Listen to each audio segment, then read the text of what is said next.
Assalamualaikum warahmatullahi wabarakatuh. Perkenalkan, saya Lia Herunisa dengan NIM 18623500058 dari Prodi Pendidikan Anak Usia Dini, Fakultas Ilmu Pendidikan, Universitas Pancasakti, Bekasi.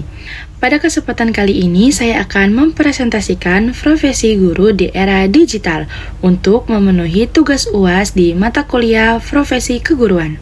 Tujuan dari presentasi saya pada kali ini adalah untuk menjelaskan yang pertama, mengapa profesi guru merupakan profesi yang sangat vital, kemudian ruang lingkup tugas guru, tantangan di era digital, pentingnya profesionalisme berkelanjutan melalui 4 kompetensi guru, serta peran kode etik dalam menjaga kualitas pendidikan nasional. Baiklah, langsung saja kita masuk ke pembahasan. Di sini ada pengertian dan urgensi profesi guru. Guru disebut sebagai profesi karena memiliki keahlian khusus, latar belakang pendidikan tertentu, standar kompetensi, serta kode etik yang mengatur pelaksanaannya. Profesi guru sangat vital karena guru tidak hanya berperan sebagai penyampai ilmu pengetahuan, tetapi juga sebagai pendidik yang membentuk karakter, nilai moral, dan kepribadian peserta didik. Masa depan bangsa sangat ditentukan oleh kualitas guru hari ini.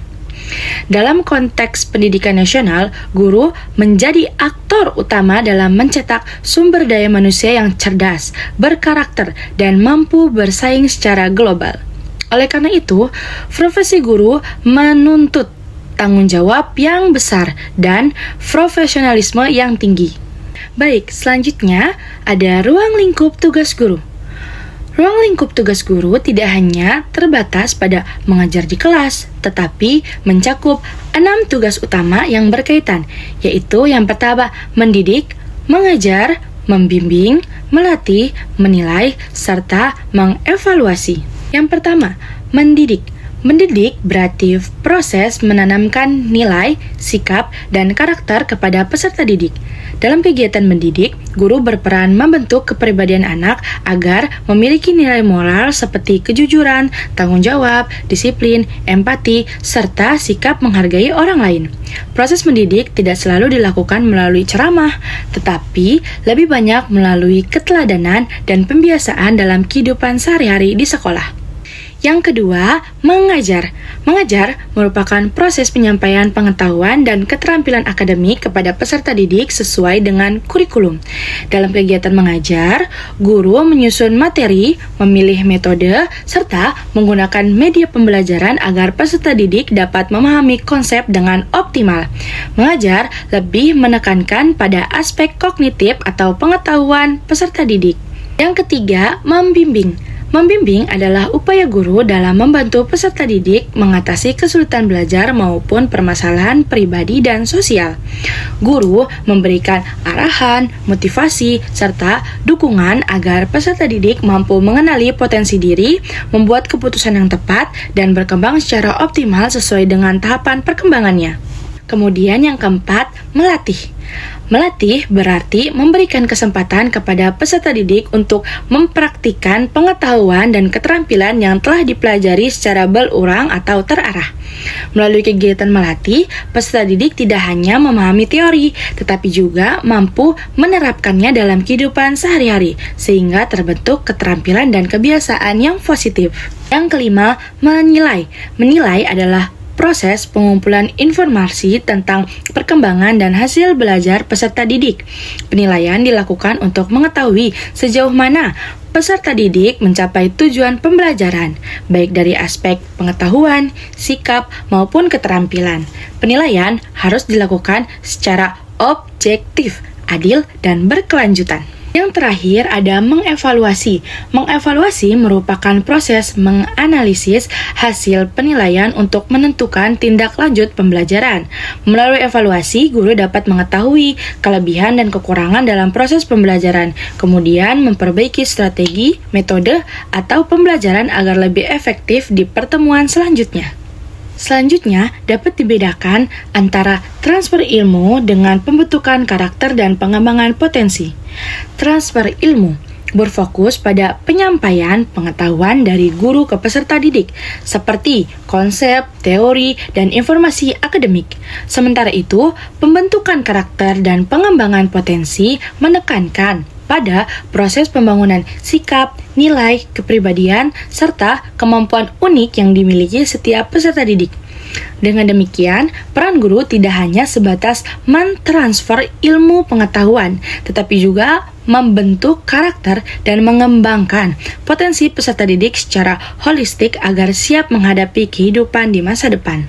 Tantangan dan tanggung jawab guru di era digital dan global. Di era digital, guru menghadapi berbagai tantangan baru. Peserta didik saat ini sangat dekat dengan gawai atau yang sering kita sebut handphone, sosial media, dan kecerdasan buatan atau AI. Tantangan yang sering muncul antara lain rendahnya literasi digital, penyebaran hoaks, cyberbullying, serta menurunnya etika dalam bermedia sosial. Selain itu, karakter dan gaya belajar peserta didik juga mengalami perubahan. Dalam konteks global, guru dituntut membekali peserta didik dengan kompetensi abad 21, seperti berpikir kritis, kreativitas, kolaborasi, dan komunikasi. Oleh karena itu, guru memiliki tanggung jawab yang besar untuk menjadi fasilitator, pembimbing, sekaligus teladan dalam menggunakan teknologi yang bijak dan bertanggung jawab. Selanjutnya ada profesionalisme berkelanjutan, yaitu 4 kompetensi guru. Agar mampu menjalankan tugasnya secara profesional, guru perlu memiliki dan mengembangkan 4 kompetensi utama, yaitu kompetensi pedagogik, profesional, sosial, dan kepribadian. Keempat kompetensi ini saling berkaitan dan tidak dapat dipisahkan satu sama lain. Yang pertama, kompetensi pedagogik. Kompetensi pedagogik adalah kemampuan guru dalam memahami peserta didik dan mengelola proses pembelajaran. Guru yang memiliki kompetensi pedagogik mampu mengenali perbedaan karakter, kemampuan, dan gaya belajar setiap peserta didik. Selain itu, guru dapat merancang pembelajaran yang menarik, memilih metode yang sesuai, serta melakukan penilaian untuk melihat perkembangan belajar peserta didik. Yang kedua, kompetensi profesional. Kompetensi profesional berkaitan dengan penguasaan materi pembelajaran. Guru harus memahami materi yang diajarkan secara mendalam, tidak hanya sebatas buku teks. Selain itu, guru juga dituntut untuk terus belajar dan mengembangkan diri, misalnya melalui pelatihan, seminar, membaca jurnal, atau mengikuti perkembangan teknologi dan kurikulum agar pembelajaran tetap relevan. Selanjutnya, yang ketiga, kompetensi sosial. Kompetensi sosial adalah kemampuan guru dalam berkomunikasi dan berinteraksi dengan orang lain. Guru harus mampu menjalani hubungan yang baik dengan peserta didik, sesama guru, orang tua, dan masyarakat. Sikap ramah, empati, terbuka, serta kemampuan bekerja sama sangat dibutuhkan agar tercipta lingkungan belajar yang nyaman dan kondusif. Yang keempat, kompetensi kepribadian. Kompetensi kepribadian berkaitan dengan sikap dan perilaku guru sebagai teladan. Guru diharapkan memiliki integritas, kedisiplinan, tanggung jawab, serta kestabilan emosi. Perilaku guru sehari-hari akan menjadi contoh bagi peserta didik sehingga guru harus dan mampu menunjukkan sikap yang positif baik di dalam maupun di luar lingkungan sekolah. Dengan menguasai keempat kompetensi tersebut, guru dapat menjalankan profesinya secara profesional dan berkelanjutan, serta mampu membimbing peserta didik dan menghadapi tantangan di era digital dan global. Kode etik profesi guru. Kode etik profesi guru merupakan seperangkat aturan dan nilai moral yang menjadi pedoman bagi guru dalam menjalankan tugas dan tanggung jawabnya. Kode etik ini penting agar guru dapat bertindak secara profesional, bertanggung jawab, serta menjaga martabat profesi keguruan.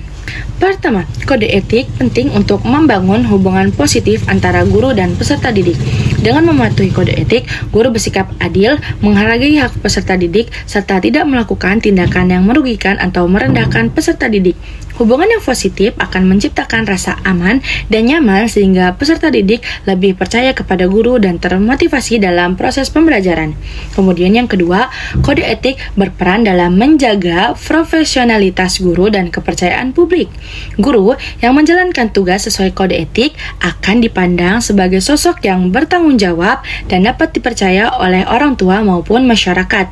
Sikap profesional seperti tidak menyalahgunakan wewenang dan menjaga sikap di ruang publik maupun di sosial media akan meningkatkan citra dan kepercayaan masyarakat terhadap profesi guru. Yang ketiga, kode etik berkontribusi terhadap peningkatan kualitas pendidikan nasional.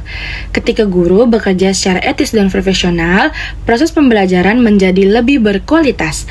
Hal ini berdampak pada terciptanya lingkungan pendidikan yang sehat, adil, dan berorientasi pada perkembangan peserta didik, sehingga tujuan pendidikan nasional dapat tercapai. Sebagai contoh, penerapan kode etik dalam praktik, yaitu guru harus bersikap adil dalam menilai tanpa membeda-bedakan peserta didik berdasarkan latar belakang tertentu. Selain itu, guru juga wajib menjaga privasi dan rahasia data peserta didik, baik terkait nilai, kondisi pribadi, maupun permasalahan yang dihadapi, serta tidak menyebarkannya di sosial media ataupun kepada pihak yang tidak berkepentingan.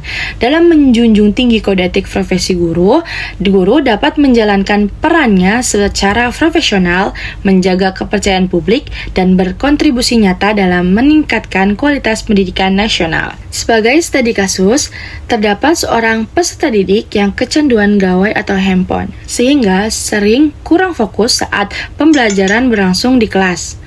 Peserta didik lebih tertarik bermain HP dibandingkan mengikuti kegiatan belajar yang berdampak pada menurunnya konsentrasi dan hasil belajar peserta didik.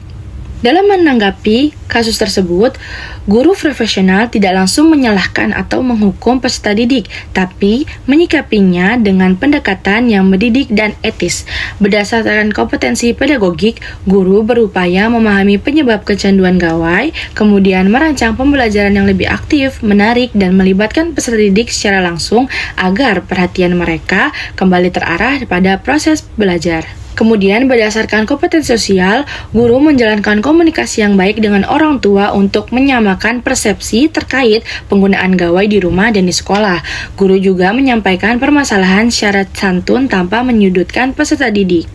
Dari sisi kompetensi kepribadian, guru menunjukkan sikap sabar, tegas, dan menjadi teladan dalam penggunaan teknologi secara bijak. Sementara itu, kompetensi profesional dituntun untuk kemampuan guru memanfaatkan teknologi sebagai media pembelajaran yang positif, bukan hanya sekadar hiburan. Selain itu, guru tetap menjunjung tinggi kode etik profesi seperti menghargai martabat peserta didik, tidak mempermalukan peserta didik di depan teman-temannya, sehingga menjaga kerahasiaan permasalahan yang dihadapinya. Adapun peran guru dalam pembelajaran di kelas adalah sebagai fasilitator dan pembimbing dengan mengatur aturan penggunaan gawai yang jelas, mengintegrasikan teknologi secara tepat dalam pembelajaran, serta menciptakan suasana kelas yang kondusif agar peserta didik dapat belajar secara optimal. Berdasarkan pembahasan tersebut, dapat disimpulkan bahwa profesi guru memiliki peran yang sangat kompleks dan strategi. Guru tidak hanya bertugas mentransfer ilmu pengetahuan, tetapi juga berperan dalam membentuk karakter serta mengembangkan potensi peserta didik secara menyeluruh. Di tengah tantangan era digital, guru dituntut untuk bersikap adaptif dan bijak dalam memanfaatkan teknologi. Oleh karena itu, penguasaan kompetensi pedagogik, profesional, sosial, dan kepribadian menjadi landasan utama profesionalisme guru dalam menjalankan tugasnya secara optimal. Guru memiliki peran yang sangat penting dalam menentukan arah masa depan bangsa. Melalui pendidikan yang bermutu, guru tidak hanya mencetak generasi yang cerdas secara akademik, tetapi juga berkarakter, beretika, dan mampu bersaing di tingkat global. Sekian presentasi dari saya. Akhir kata saya ucapkan terima kasih atas perhatiannya. Semoga materi yang saya sampaikan dapat memberikan pemahaman tentang pentingnya profesi guru dalam dunia pendidikan. Wassalamualaikum warahmatullahi wabarakatuh.